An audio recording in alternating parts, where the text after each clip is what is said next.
There's a line from a famous 80s movie that wasn't even designed to be a memorable line, but it ended up becoming one of the most quoted lines in film history. Do you know or would have a guess?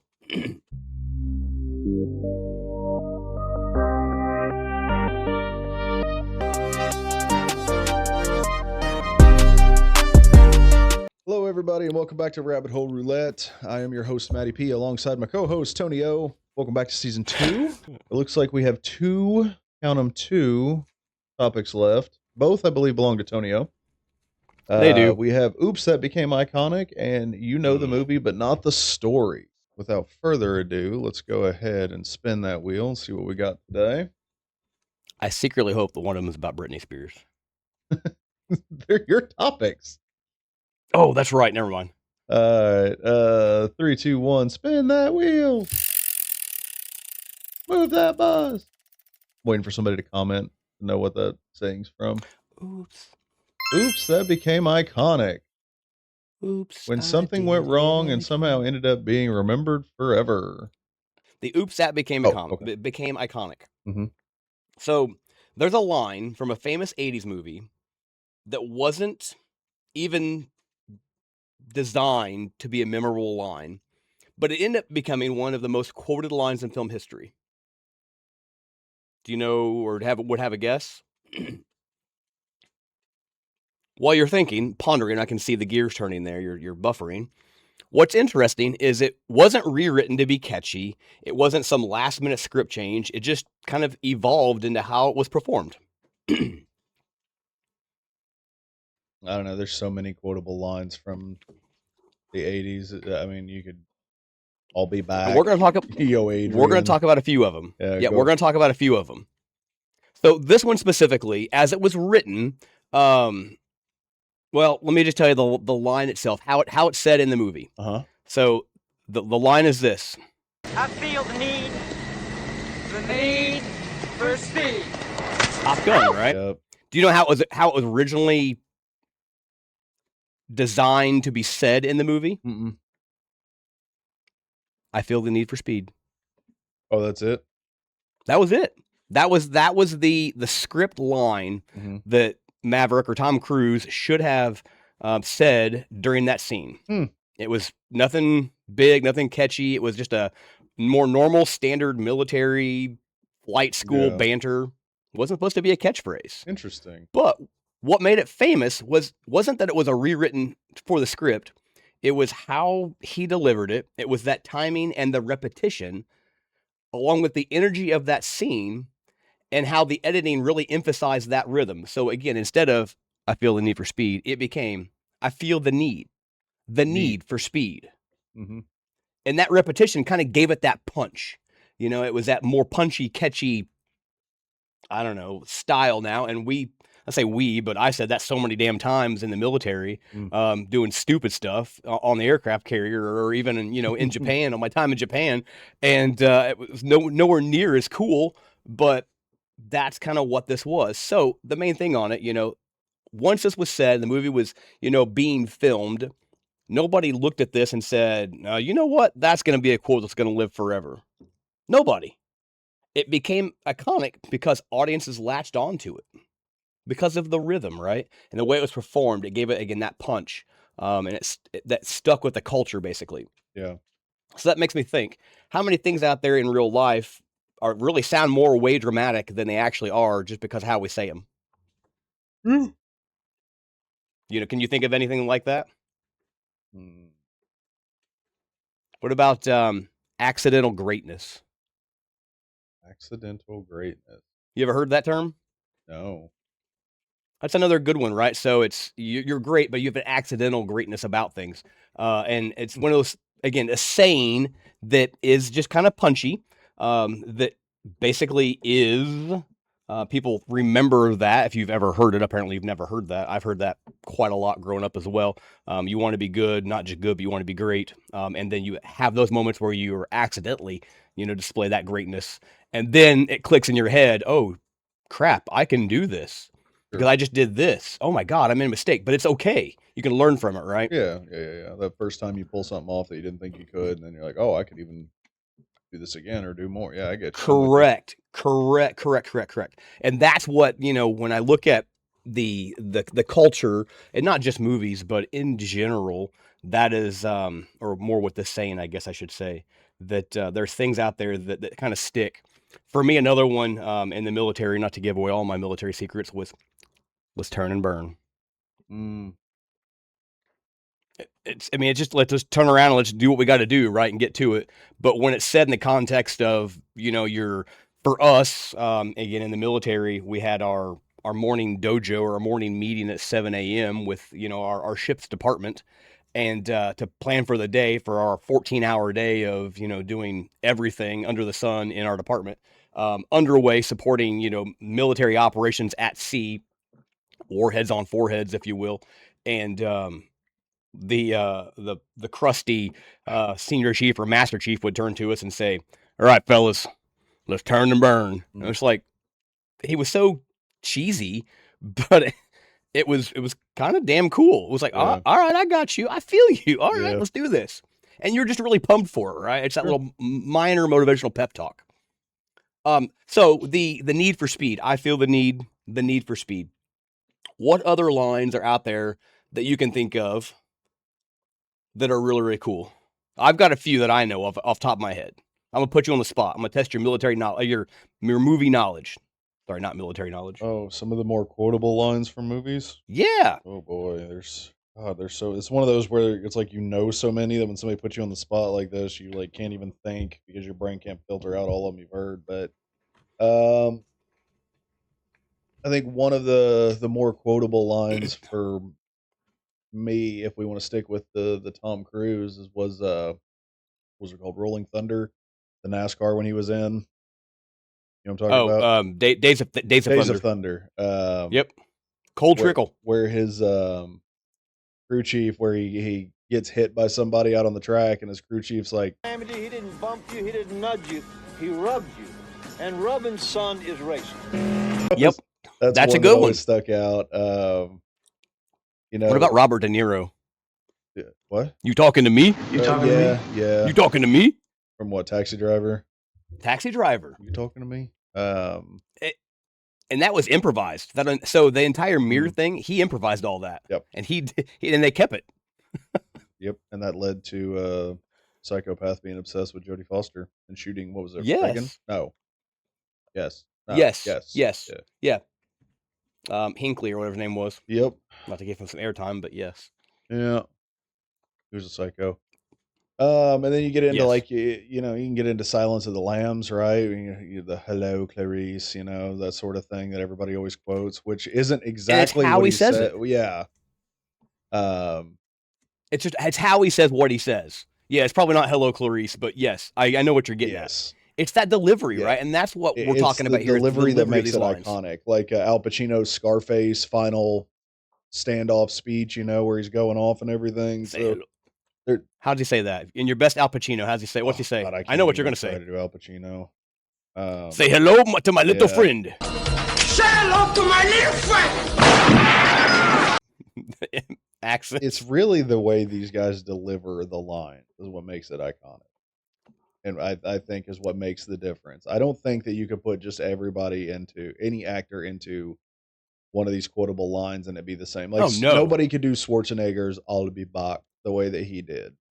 No, I would agree. It wouldn't have been a catchy thing as it is now with Schwarzenegger. There's no chance. Yeah. Or Rocky Balboa's Sylvester Stallone's speech. It's not about how hard you hit; it's about how hard you can get hit and keep coming. That sort of thing. That's another one where I don't know that anybody else could pull it off the way he did, even though he's not necessarily known for his dialogue in movies because he can be hard to understand at times. That's a very famous speech that people use. His mumble in all different sports and weightlifting and anything motivational you need. Motivational speakers will use that for their stuff. What if I told you there's I'm going to say love line. It's not really a love line, but it's a romantic line out numbers. There. No, I did that as a kid and I got in trouble. It's a story on that one too. They got me on recording. My mom's like, "Why is there a $50 bill to this 1-900 number?" I don't know. And then she's Thanks like, for "Oh, calling really?" I'm Love like, "No, Shack. what How me?" can I help you? Hello, my name is Tony. So my mom disputed the bill, and then she called that place with their billing department, and they're like, "Yeah, Karen, we've got a recording of your son doing this." Hi, my name's Tony. My mom's like, "Yep, that's my son." I'm like, "Shit." Yeah, $50. I had to pay that son of a gun back. First name Tony, last name Yeah. Why didn't you give a fake name? Dude, I was like 12. Didn't know any different. Anyway, so my fake the name was love Tony line with I'm an talking- I. it sounds different. But when somebody says, "Matty P, I love you," Oh, my response, "I know." You know where that's from? oh God. That's okay. I know, and it's okay. I'm putting you on the spot, and I don't want these fans to hate you or to find Jesus, you yeah, go because ahead. they will do that. It's your Star Wars fans.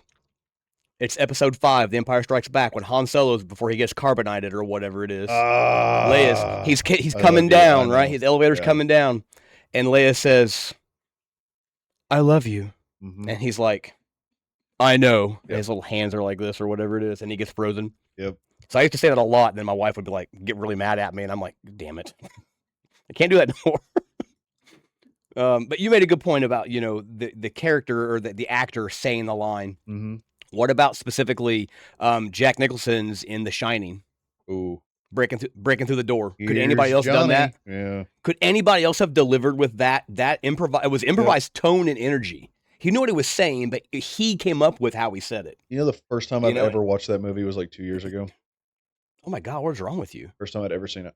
And again, these are older movies specifically, but Dustin Hoffman walking through New York in Midnight Cowboy, and he damn near gets hit. It's in the movie, and he damn near gets hit, and he turns to the cab driver of the car, and he's like, "I'm walking here." Hey, I'm walking in. And that wasn't in the movie. His character was supposed to walk into the side of the street or through the street or what it was, and somebody came up on him, and he turned, and they kept that in. Yeah. It was unplanned. I mean, he reacted. Yeah, there's been quite a few moments like that where they've. So I just saw one the other day on Facebook. What was it? God bless it. It was one of the shit. It was James Cameron, I think. It was his underwater. It was a film he did that was underwater, but I forget what it was called now. But anyways, the camera guy halfway through filming actually wipes the lens in the scene because of all the water. Mary Masterson and Ed Harris. Yes. The Abyss. It's The Abyss. Thank you. It's The Abyss. But the cameraman actually accidentally wiped the lens, and they left it in because he liked how real it looked with like the water and everything going across and having to wipe it down. It happens a lot in movies where something will happen accidentally and end up being left in. But although most of these become iconic, and I'm not trying to steal your topic here, there have been times where people have snuck things into movies that nobody caught via the director or editing. For example, you remember the movie Teen Wolf, the actual movie Teen Wolf? Yeah. Remember the basketball scene where he is playing basketball and everything? If you look in the stands, one of the people in the back actually flopped something out of their pants on camera, and nobody caught it and left it in the movie. They pulled their pocket out of their pants? Oh my gosh. Yes. That's fascinating. I did not know that. that. Their Bad Dragon out of their pants on the show. Now brought to you by Bad Dragon. Yeah, speaking of today's sponsor. Yeah. I wish. There's another one. It was what was an apocalyptic movie? There was like a rogue wave coming, and like people are running from the beach. Deep and Impact. Is that what it was? And somebody pants the guy. It stayed in the scene. It stayed in the movie. Yeah. But you're so focused on looking at the background, you don't see the dude walking behind the dude and pants the guy. Yeah, there's been a lot of crazy moments like that in movies that have been left in that nobody ever caught. And there's always, of course, the YouTube channels and different people that'll go through finding mistakes in movies that get left in them. You seen Game of Thrones? The Starbucks cup in Game of That's exactly what I was going to say. Yeah, somebody left their Starbucks cup on the table. Yep, just hanging out. They're like, wait a minute. And there's other obviously continuity errors when things didn't, they weren't developed by the time that the movie was supposed to be set in. Or in the movie something, Troy, sure. when they're zoomed in on Brad Pitt when he's on the beach, up in the clouds behind him, you see a plane go by. Yep. That's fascinating. Yep. And there's a lot of them, right? And for me, taking it back to, again, the iconic stuff, what about actor overreacting that became iconic? Oh, God. Are we talking about Nicolas Cage now? Oh, I love... In what movie? the king of overacting, but done right. There is a way to overact, and it's done right. To the point now where he is requested, if there's a scene where the character has to have a blatant, crazy overreaction, he's the one they pick. Like, what was the one where, he was becoming a vampire or something, right? And he's like in that priest outfit, and he's like head banging out there in the middle of everybody. There was Mandy. Renfield. No, this was before Renfield. And maybe he wasn't a vampire in this one, but there was God bless it, the Mandy, where he had the full freak out after his wife was killed. I don't know Mandy. These are some of his newer ones. Pig was a good one. Long Legs, where he smashes his own face off the table till he dies, talking and freaking out the whole time like he does. Ghost Rider, his transition in the Ghost Rider was one of the best transitions of all time in any Marvel superhero movie.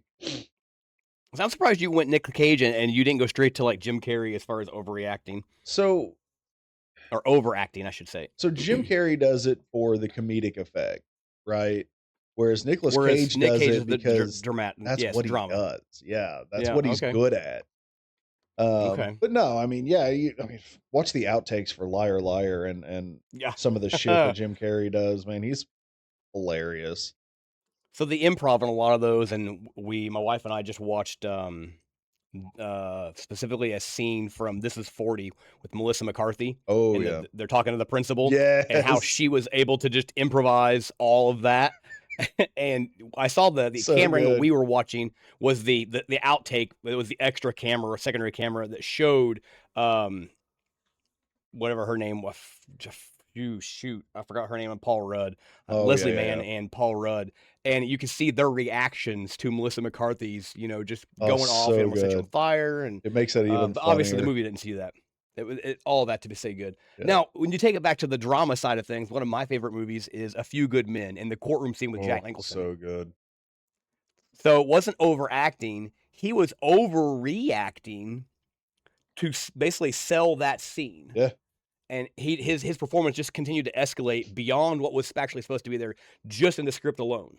He went above and beyond, took it to a whole new level than what was on paper for him specifically. Yep. What about Dirty Dancing and the Nobody Puts Baby in a Corner? Yeah, I've only seen that one time. My wife made me watch it. What's wrong with you? Well, I hope Patrick Swayze comes back and No. It had nothing to do with Swayze, because Roadhouse is also in my top 5 best movies of all time. Roadhouse. Yeah. But that's more because of Sam Elliott, but I do like Swayze. He did a good job. Ghost for that movie, good one. Ghost is good, but for the lines, the Nobody Puts Baby in a Corner. That's actually another good scene. You want to talk about overacting? Hey, get off my train! That guy. That was good stuff. And he finally had to learn to just let go. But the Nobody Puts Baby in a Corner line, again, wasn't supposed to be some emotional climaxed line. It was just another line in the movie that they took and put emotion to it based off of the scene, and it became a big deal. And now it's a really quoted. It was that smoldering look line in his for a eyes movie when he did it? That smoldering look of that 25-year-old looking at that 15-year-old. They really did it in. We've all been there. Oh, my bad. Insert Chris Hansen here. I love that show. I still watch that shit on YouTube or Blue or whatever it is. Whatever I can True find. Blue. True Blue, that's what it was. Chris Hansen, we love you. We'd love to have you on the show. I'm a big fan of Chris Hansen and that entire genre of you know what though? Shows. Okay, speaking of the Chris Hansen genre, you know what that show made me realize? That I must have been one ugly ass kid. to never get hit on by I men? never had a single person attempt to molest me. I must have been one of the ugliest kids of I all mean, time. lucky you, right? Lucky It you. really affected my self-esteem. Oh yeah. So what's funny is I look back at that. I'm like, I look at the female gym teachers now that are getting arrested for, Yeah. inappropriate things with their male students, Yeah. and I'm like, my gym teacher in like 5th grade could have looked like Mr. Perfect Kurt Hennig from Yeah, the mine looked like WWE, Dolph basically. Lundgren. I didn't have that luxury. Like, teacher, he can't run anymore. If he does, he does. If he dies, he dies. Another quotable line. Yes. Look at us go. But obviously we're not condoning the perpetrators on To Catch a Predator or anything like that. By all means, No, I you want should a all wait for the disclaimer iPhone of that. 18. What? Is that what you're going to give out now instead of free No, candy? that's what I'm saying. Instead of going for the iPhone 12, 13, 14, 15, you need to wait for the 18. Oh, I didn't. Yeah, see, I'm so far oblivious to what you just said. I got it now. I'm with you, my man. You know what I don't like? Hmm. Skeeter Jean. You don't? It seems so scripted to me. So, And back into iconic Maybe. lines. That became iconic. I don't. That's a good example. Yeah. What's he do? What's he say? Oh, you've just been skeeted in 4K? Yeah, I so don't feel everything- like they're scripted. I feel like his part in the beginning when he's hanging out in the car with his team waiting for the chance to go in, I feel like that part is scripted. Like, I feel like they spend like all day out there waiting for these guys to show up, figuring out like, hey, what should we say? What should we say? Because it does feel like it's a little bit scripted in those moments at times. But once they actually start talking to the people getting caught, I don't think it is. And when you see some of the times the law enforcement gets upset with these guys for doing these stings, I don't think it's necessarily scripted there. And see, I think, and I was trying to read a little bit more about it. I need to see more. I think it's edited more for TV to be presented as real as possible, so it's not done in real time, kind of like the Chris Hansen To Catch a Predator. Yeah, well, yeah. I mean, but it's not really the kind of content you can have a certain set schedule for. You're just kind of at the mercy no, of I whenever agree. these guys Yeah. decide that they're going to pull the trigger on this event, right? Well, I mean, you're there for a reason. You know the time they're gonna show up. Obviously, I mean, if they show up, Right. That's the big if, though, right? Like, how many of these guys are going to be like, oh, yeah, I'll be there at 4, and then 4, oh, I got into car trouble. I'll be there at 5. Oh, something, this, that, and the other. I'm going to be able to make Don't it. worry. I brought some Cheetos, a Monster, and my Bad Dragon. About a 6-pack of Mike's Hard Lemonade I brought a pizza. and a bag Can of I just get my sour pizza first? Skittles That's what she wanted. and What's some her name? Trojies. I don't know. Some That's all she asked glow-in-the-dark for. Trojies. Well, Matty P, I've got the entire transcript right here. And my I'm just favorite, saying, I you want to don't talk? Hold on, you want to talk about quotable lines? Let's talk about quotable lines. Yeah. What is the Yeah, first thing every one of them says when Chris walks out and says, "Why don't you have a seat?" What are you doing here? What is every one of them's answer? Oh God. Every one of them says the Why? same thing. Who are you? I'm just hanging out. What do you do? Oh, when asked, I'm just yes, hanging yes. out. I'm just here to hang out. And because he goes back to hanging out with who? Well, I just wanted to make sure And she was safe. Oh gosh. I watch all of those so regularly Oh, brother. on YouTube. And I love them all, but they're always like, so let me backtrack a little bit. You know, in season 1 of our shows, I talked a lot of smack about Florida.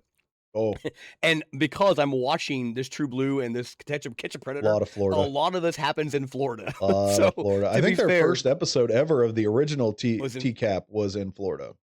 it was. They're in Florida and they're in Michigan. Those are the two main places. And Ohio. Isn't a that couple wild? times. Florida, Michigan. Those are Florida, the Michigan. main 3 places. Crazy. You know what's in the middle of that? Indiana. Listen, They're transiting through we got our own problems. corn. What corn? An invasive species. But that's why I give Florida a bad rep. I don't have anything against Florida. I've never been to Florida. But specifically, they're featured very heavily in To Catch a Predator with Chris Hansen. No. Just, this whole tangent off of, the original totally Rabbit fine. Hole is just for me to point out that I was an ugly kid. That was past tense. You were a kid. Yes, got it. Oh, Is that what you're saying? Is that what that's you're true. saying? That's true. I'm I confused. still haven't been taken advantage of. I must have been an ugly kid. That's what I say to my wife. And every time she's like, "Oh my God, you hear about this teacher getting busted doing this with a student?" I said, "God damn it. I must have been an ugly ass kid." I say it every I bet she time. whoops your ass. She laughed at first. Now she doesn't. Yeah, she finds. She's like, yeah, you're Yeah, a she just bullshit rolls bastard. her eyes. I don't do that with my wife. I don't. My wife probably has a good sense. She does have a good sense of humor, but there's some things I don't joke about a lot of that. Sure. And it's just me. Mm. It's just how I am. But back to the iconic lines, and you're right. Chris Hansen first thing he says is, Why don't you have "What a are you seat?" doing here?" Yeah. First thing is, "Why don't you have a seat? Why don't you have a seat right over here?" First thing every time. And then he says, And "What are you doing here?" Yep. And then the interaction. I just came to "I'm hang. just hanging out." Yeah. And then it goes to with who. That is literally the dialogue. This girl I was talking to, how old did she say she was? Mhm. Well, the website says she was 23. Well, how old did she tell you she was? Or less than that. I thought she was lying, and then if she was telling the truth, I just want to make sure she was okay. I didn't, there's all the kinds of crazy guys out there. I got kids myself, sir. I got to make sure she's okay. My kids are of That age or doesn't older. make it better when you say you have kids yourself. Anyway, I love all those. I love all those shows. I love the 'em. crazy lines that Hansen gets into. And it's not just Hansen or Skeeter Gene. You've been skeeted in 4K or whatever. Those are all for me iconic things. Whether I like Skeeter Gene or I don't, to each their own, I guess. I think he's funny. Oh, well, yeah, I think it's comedic. Yeah, his stuff is a little more hammed up for YouTube, whereas Chris's stuff was originally meant to be, a hard hitting news piece, right? It was supposed to be like, hey, because this was around the boom of the Yahoo Messenger and the MSN Messenger and all the different instant AOL. messaging, AOL, all the different email and Yep. instant messaging chat rooms became That's what I said, huge chat room, yeah. early in the Yahoo chat internet room. days, and parents especially, didn't realize how bad these things could be because nobody put it into their brains that somebody could use this for something evil like that. Yeah. It was just, oh, cool, you can talk to your friends from school, have at it.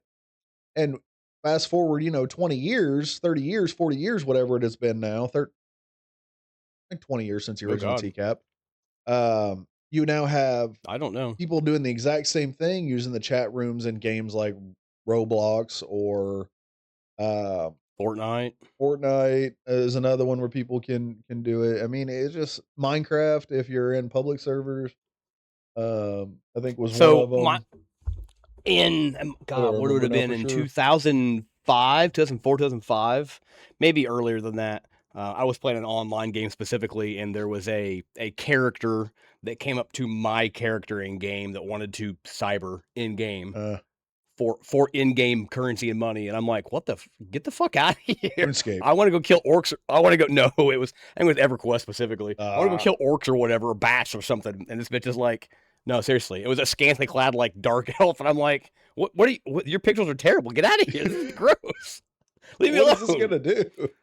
Yeah, but that's exactly what you're saying. It's happened. Imagine if Mario and Peach were able to do that. It's gonna look like two Tetris pieces trying to interlock together. I played Tetris, my guy. I know how that works. Oh God, that's just I don't. Yeah, it was funny.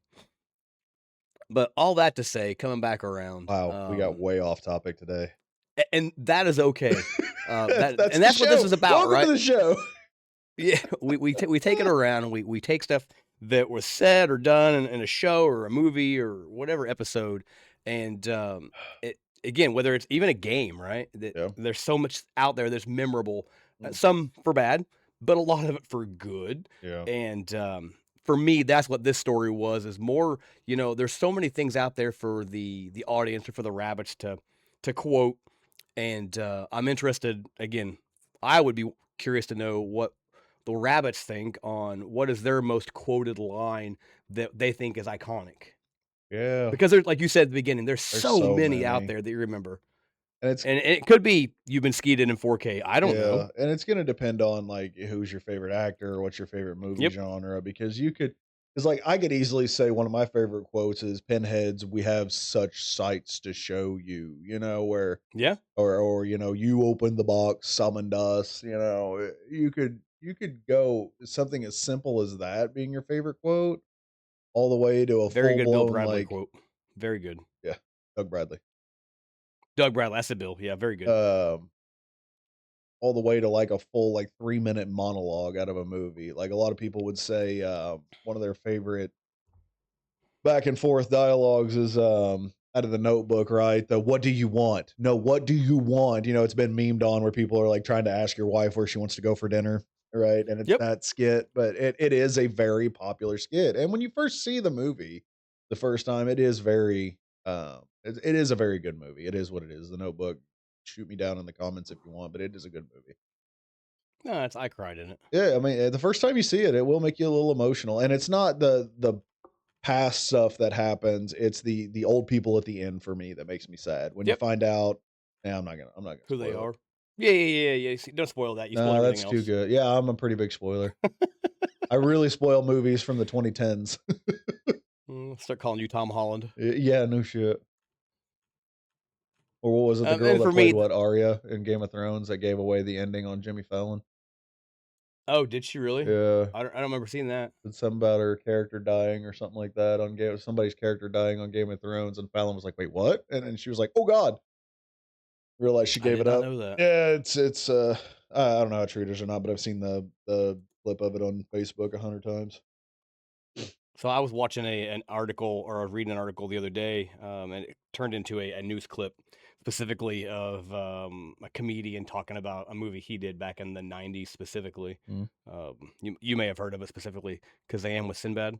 Oh yeah, I'm very familiar with that movie. Go fuck yourself, Tony. Brought I to you know by I have to Bad edit that Dragon. later, and I still said it because that's how emotional I am about you right now. All right. But the main thing, again, iconic lines. There's so many out there from all different genres, horror, comedy, rom-coms, Yeah. whatever, right? Every genre has a Dramas, quotable line. action. Yeah, absolutely. And it's Action what you latch especially has a onto that ton. becomes.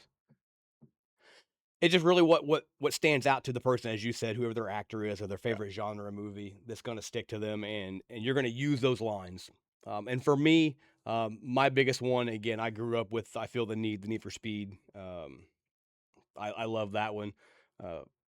And even as I got a little bit older, the iconic lines. It's not really a line; it's a bit. The meow line from Super Troopers. Oh yeah. I've Yeah. done that so many times to stupid people. I mean, Oh, it's yeah. not stupid people, but so many times being Yeah, it's a stupid to good one. people. And it's not really a line; it's a bit. And again, it's funny to me. It's iconic to me. So there's a ton of them out there. But that's kind of what I wanted to talk about today, and Speaking that's of, what we Super did. Troopers 3 comes out soon. I didn't like 2. I never saw it. 2 was okay. I didn't necessarily care for 2, but 3 I'm excited for 3. I'm a big fan of their troop. The first one was so good. First one was so Yeah, good. big fan of them. Yeah. Yeah. Car 46, come in, Car 46. Unit 91, do you need assistance? Yeah, that's what it was. Do you need assistance? I'm gonna leader a cola. I'm gonna pistol whip the next guy that says shenanigans. Hey Farva, what was the name of that restaurant you like with all the goofy shit on the walls? You mean shenanigans? Talk about shenanigans, right? All three of them try to hand the captain their pistol. Good stuff. Classic movie. I think I anyway. saw it when I was like 13, 14, whatever it was, like God, the you're year it so came young. out, and it was so good. My buddy and I watched it a million times. Went to school quoting all the lines, thought we were so cool because, it was rated R and we shouldn't have been seeing it to begin with, but so good. You boys like Mexico? Schnozberries taste like schnozberries. So I will do that driving in the car. I'm trying to get on the on ramp for the interstate, and if I can't get on because there's so many cars in the lane, I will just gun it, and my car just picks up. I look at my wife or my kid. I'm like, "You girls like Mexico?" They have no clue what I'm talking about. I think it's hilarious. Yeah. How many times have you said a movie quote to yourself that you think is epic or funny, and then people around you are just looking at you like, "What's this guy talking about?" Yep, all the I do time, it all the brother, time. all the time.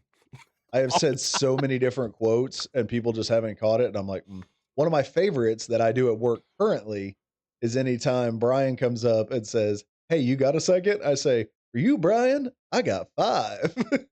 From What movie is that from? American Beauty.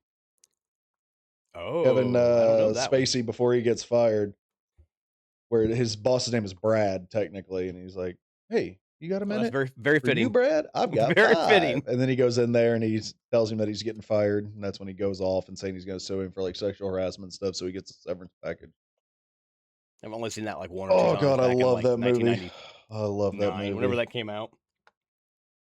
No, That's the one with what's her name? The chick in it, the girl. Yeah. God, it's not Ricci. I know who you're talking about. I forget her name, but yes, there's two actresses in that movie. So that movie And that caught a ain't Thor lot Birch. of heat when it came out because the two main girls in that movie are supposed to be like 16, 17 maybe, but both end up being topless at some point in the movie. So a lot of people were like, and it also showed one of them attempting to sleep with Spacey at one point, and he has to stop her, right? Even though it's like the whole premise of the movie is that he wants her so bad. People were not happy because that was a little on the once you have a seat Oh, side. Mina Savara, whatever her name is.